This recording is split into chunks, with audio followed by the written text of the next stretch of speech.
Salut, c'est moi, toujours pas rasé, toujours pas coiffé. Bonjour à tous et à toutes, on se retrouve aujourd'hui pour une toute nouvelle vidéo où on va parler de la série The Mandalorian, la toute nouvelle série Star Wars proposée par Disney. Alors faut savoir qu'elle est sortie il y a pas longtemps sur Disney Plus en France. Elle est sortie depuis un petit bail aux États-Unis. Voilà. Enfin, moi personnellement je l'avais déjà vue en streaming quand elle était sortie, donc c'est-à-dire au moins jusqu'en de novembre à décembre, je pense. Voilà, je pense que il me semble que le dernier épisode de The Mandalorian est sorti le jour de la sortie de Star Wars épisode 9, l'ascension de Skywalker. Donc je pense qu'il est sorti le 18 décembre, le dernier épisode aux États-Unis. Et j'ai pu le voir en streaming. Donc j'ai déjà tout vu depuis décembre en streaming parce que voilà, je voulais pas attendre la sortie de Disney Plus en avril. Du coup, ça m'intéressait pas les masses. J'ai quand même pris Disney Plus et c'est pour ça qu'on va parler de The Mandalorian maintenant, puisque la série vient de se terminer à l'instant. Voilà, je tourne cette vidéo le samedi, elle s'est terminée hier sur Disney Plus. Un épisode a été mis en ligne chaque vendredi, donc on va en parler maintenant. Voilà, pour ceux qui ont attendu la sortie de Disney Plus pour regarder cette série, on en parle maintenant. C'est une série qui se déroule donc dans l'univers Star Wars, comme je l'ai dit, mais plus précisément entre l'épisode 6 et 7, donc la chute de l'Empire, jusqu'à la montée du Premier Ordre. Voilà. Là on va plutôt se focaliser sur la chute de l'Empire, puisqu'on on voit par exemple dans les bandes annonces, dans la promo, qu'il y a des Stormtroopers qui ont leur tête sur des pics. On voit que l'Empire il est pas en forme, hein. L'Empire c'est plus trop ce que c'était, hein. Ça a changé l'Empire. Je n'ai pas changé. Donc voilà, on est dans ce contexte là où on va suivre un Mandalorian, exemple de Mandalorian par exemple Boba Fett, Jango Fett qu'on voit dans l'épisode 2, dans l'épisode 5 et 6 par exemple. On va suivre un Mandalorian, donc un chasseur de primes. C'est un peu raciste ce que je dis là quand même. Mais pas d'amalgame. Et je vous avoue que les trailers m'avaient pas mal emballé à l'époque. Voilà, je me rappelle qu'il y avait une bonne recherche esthétique, même une bonne recherche en termes d'univers, voilà, parce que d'un moment avec la postlogie Star Wars on a eu 2-3 petits soucis je trouve de créativité il me semble, et je pensais justement que The Mandalorian allait remonter la pente de ce côté là, et on va en parler aussi tout de suite. Vous allez voir ce que j'en pense. Dans tous les cas, je vais pas revenir sur la postlogie de Star Wars. On y reviendra peut-être dans une autre vidéo, peut-être faire un moins Star Wars, peut-être, pourquoi pas, on sait pas, je verrai. Mais je vais pas en parler maintenant parce que sinon la vidéo va durer 3 plombes. Donc voilà, j'ai vu ces épisodes en streaming, c'était plutôt cool. Voilà, 8 épisodes, ma foi, plutôt sympathiques, bien que très court, mais on va y revenir. De très très bons épisodes parfois. J'ai vu le dernier épisode le jour de la sortie de Star Wars 9, en mode bon, mais voilà, on va regarder ce dernier épisode avant d'aller voir le film le jour de la sortie. Ça va être bien, voilà, ça va être ma journée Star Wars. On commence par The Mandalorian et on va terminer par le grandiose qui est Star Wars 9. Je m'étais bien trompé, putain. Donc, de quoi ça parle The Mandalorian? C'est l'histoire d'un Mandalorien qui va devoir remplir une mission de la part de l'Empire, enfin de ce qu'il en reste. L'Empire va lui demander d'aller traquer une personne d'une 50aine d'années pour le ramener dans leurs mains. Cependant, le Mandalorian va vite être surpris. Je pense que vous voyez où je veux en venir, je vais pas trop en dire non plus pour ceux qui n'ont pas vu la série. Pour ceux qui l'ont pas vu, regardez-la. Parce que voilà, j'aime beaucoup The Mandalorian, c'est une plutôt bonne série. Non pas sans défaut certes, mais c'est une bonne série que je vous conseille à tous. Voilà, donc The Mandalorian pour moi c'est une saison qui est dite expérimentale. C'est une saison, voilà, une toute première saison, c'est un peu comme la première saison de Star Wars Clone Wars. C'est une première saison expérimentale, voilà. On essaye d'expérimenter les procédés de mise en scène, on essaye de faire quelque chose de cool avec cet univers. On va essayer pas mal de choses, c'est vraiment quelque chose de très pilote, j'ai envie de dire. Voilà, quelque chose qui donne plutôt un avant-goût plutôt que se plonger à fond dans une histoire. Voilà, faire des petits épisodes de 30-40 minutes vite fait, histoire de présenter un peu l'univers, histoire de faire des petits kiffs. Moi j'ai vu ça comme ça personnellement, The Mandalorian.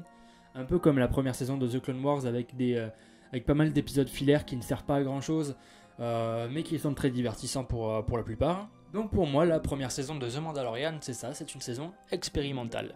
Pourquoi expérimentale aussi? Déjà par les procédés de mise en scène, je pense qu'on a voulu tester toute cette technique là qu'il y a dans la manière de faire, voilà, puisque ce n'est pas du fond vert, ce n'est pas un fond numérique, c'est carrément un écran LED, voilà, qui se trouve dans cette série là. Voilà, tout a été tourné sur un écran LED. Voilà, donc on voit par exemple nos personnages, un personnage qui est sur Tatooine par exemple, il n'est pas dans le désert. Moi j'ai absolument cru que le Mandalorian était, que l'équipe technique avait tourné dans le désert, alors que pas du tout apparemment. Ils ont tourné en studio, voilà, devant un écran LED, ils ont placé le personnage devant l'écran et puis ils l'ont filmé. Je ne pensais pas que ça rendrait aussi bien, je me rendais absolument pas compte et ça marche très très très très bien. Je trouve ça bluffant, je trouve ça assez révolutionnaire quand même dans le fond. Il peut y avoir quand même pas mal de soucis avec ça, avec cette nouvelle technique là. Je pense qu'on peut facilement s'en lasser.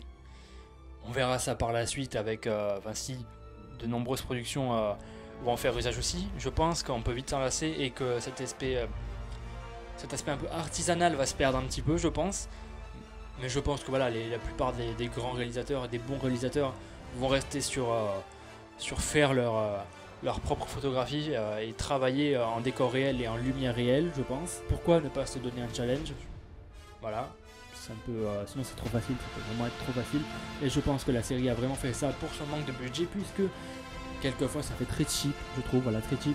Pas dans le mauvais sens du terme, mais je trouve que la série peut faire très cheap, que ce soit par exemple dans le nombre de figurants. Par exemple, lors du dernier épisode de la série, l'épisode 8, on a tout un rassemblement de Stormtroopers, et tellement ils n'avaient pas assez de budget pour les combinaisons qu'ils ont dû faire appel à des fans qui avaient déjà des combinaisons de Stormtroopers pour venir tourner sur le plateau. Voilà, ça prouve quand même que le budget était quand même pas assez ouf et qu'on a fait un peu avec les moyens du bord. Et même avec les moyens du bord, ça fonctionne à 400%. Il en est de même aussi pour les courses-poursuites avec les vaisseaux dans l'espace. C'est pareil, les vaisseaux n'ont pas été faits numériquement, ce ne sont pas des effets spéciaux, ce sont carrément des maquettes. Voilà, ça fait depuis, je pense depuis l'épisode 4, enfin 4, 5, 6, voilà, depuis la trilogie originale, je pense qu'on n'a pas eu de choses aussi artisanales, fait main.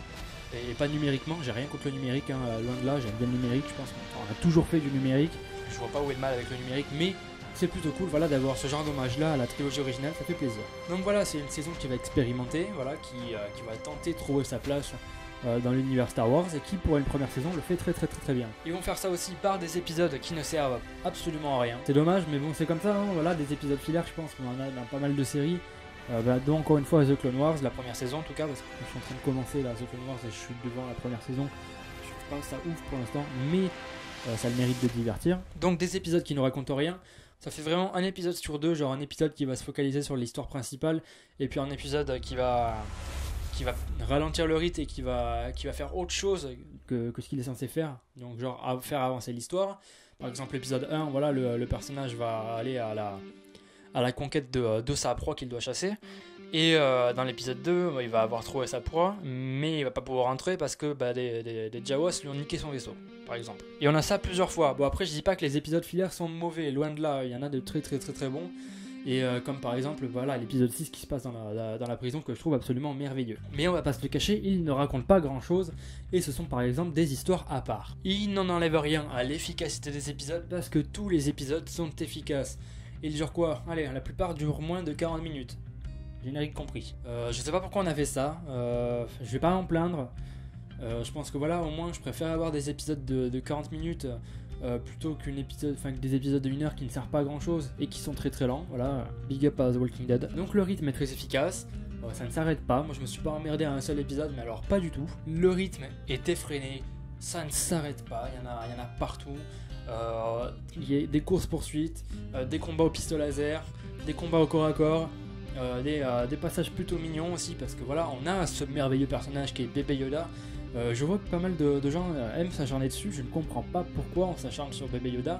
Ok, il est là aussi pour vendre des produits dérivés, comme depuis la nuit des temps avec Disney et avec Star Wars. Je vous rappelle qu'il y a eu les Ewoks aussi. Donc voilà, et les gens vont s'acharner dessus en mode migneux, il est là juste pour faire des produits dérivés. Vous vous acharnez sur les choses mignonnes à chaque fois, arrêtez. Pourquoi on a cette manie de s'acharner sur les choses mignonnes dans les films et les séries? Je sais pas, dans le monde on a aussi des choses mignonnes. On s'acharne pas là-dessus aussi, c'est comme si j'allais faire un bashing sur un écureuil bientôt.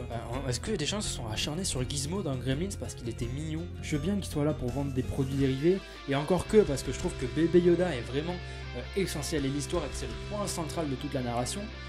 Donc je ne comprends pas pourquoi on s'acharne sur lui. Voilà, Disney c'est commercial, on le sait depuis toujours. Star Wars c'est commercial, on le sait depuis toujours aussi. Faut arrêter de s'acharner là-dessus. Encore, je veux bien qu'on s'acharne sur les porgs parce qu'ils servent à rien, même si voilà, j'aime bien les porgs.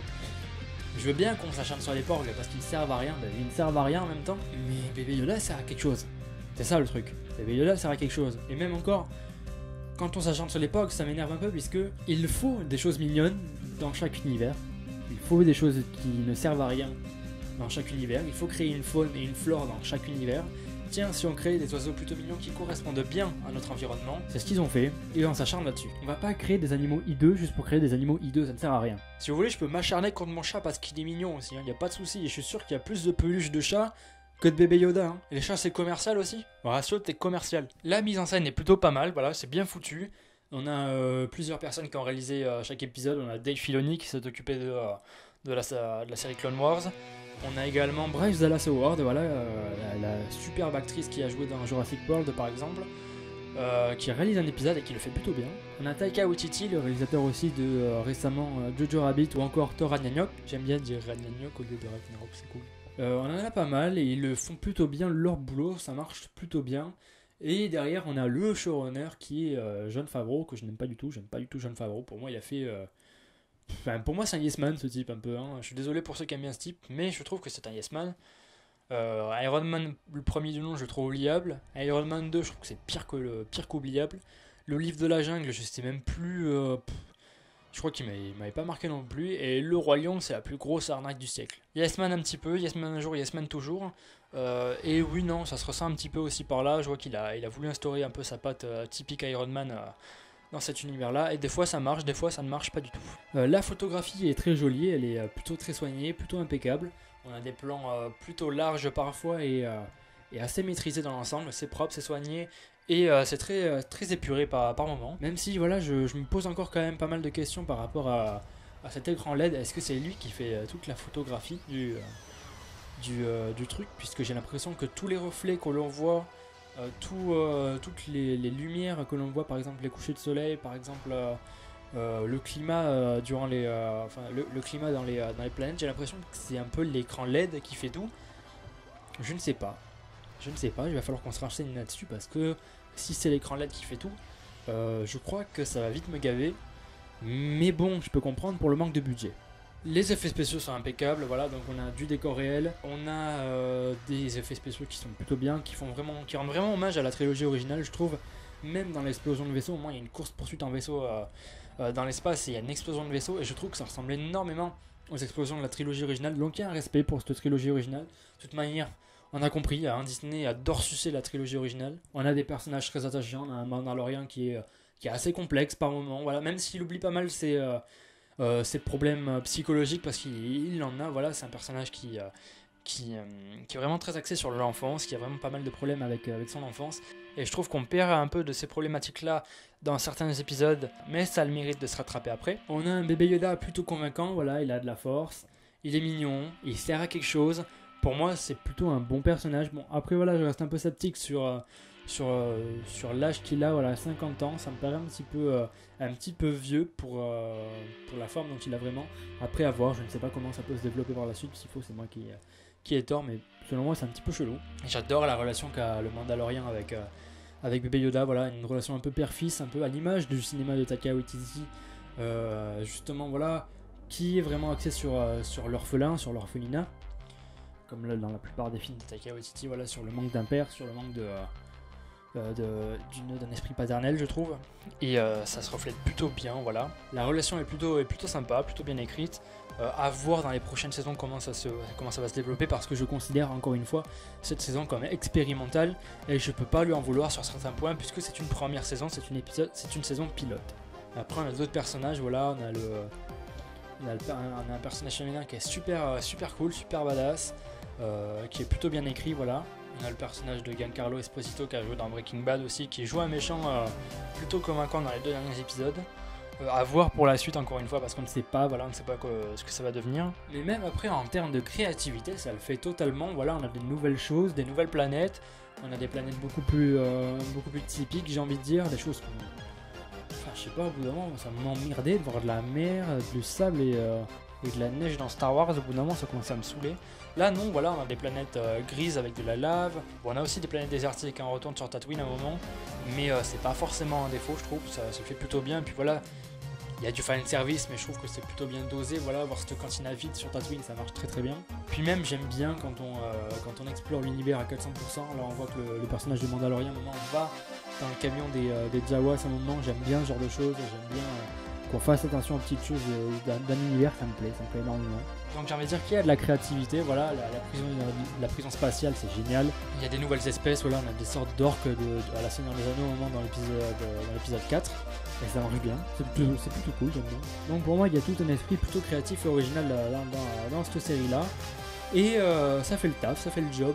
Et c'est très divertissant. La bande originale était également très très bonne, voilà, ça change aussi un petit peu des autres compositions à John Williams qui devenaient de plus en plus molles et de plus en plus chiantes.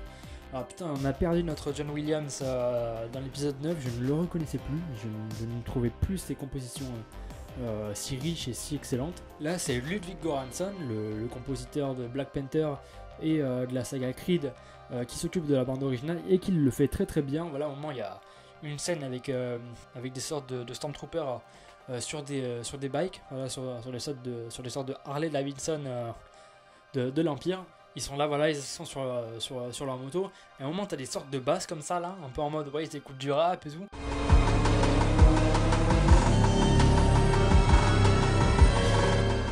Putain, les basses de l'Empire, elles envoient. Et je trouve que ça marche bien, voilà, parce que c'est combiné aussi avec des effets de son de vaisseaux, voilà, des sortes des vaisseaux qui décollent, des cris de bêtes même par moment.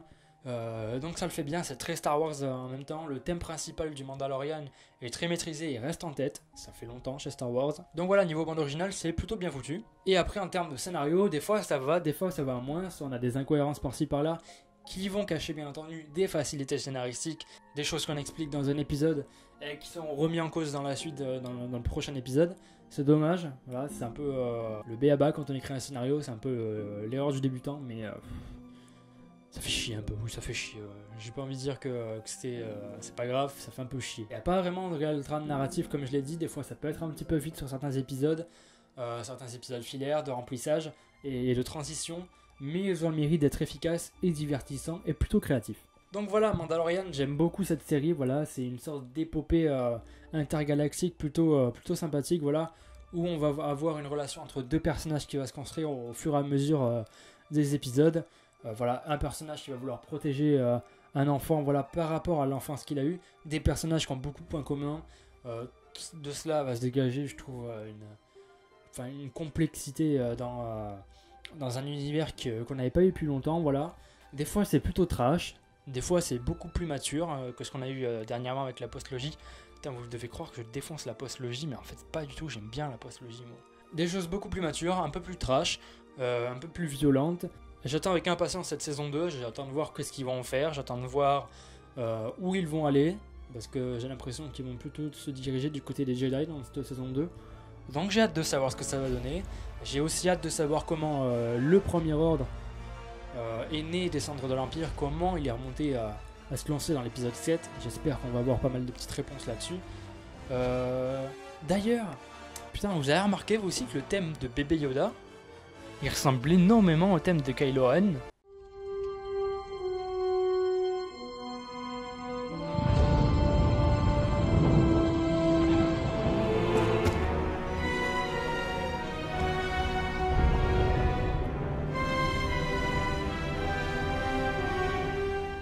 Je sais pas, peut-être une piste pour la suite, j'en sais rien. Voilà, on verra bien. Quoi qu'il en soit, regardez Mandalorian saison 1. Elle est dispo en entier sur Disney+.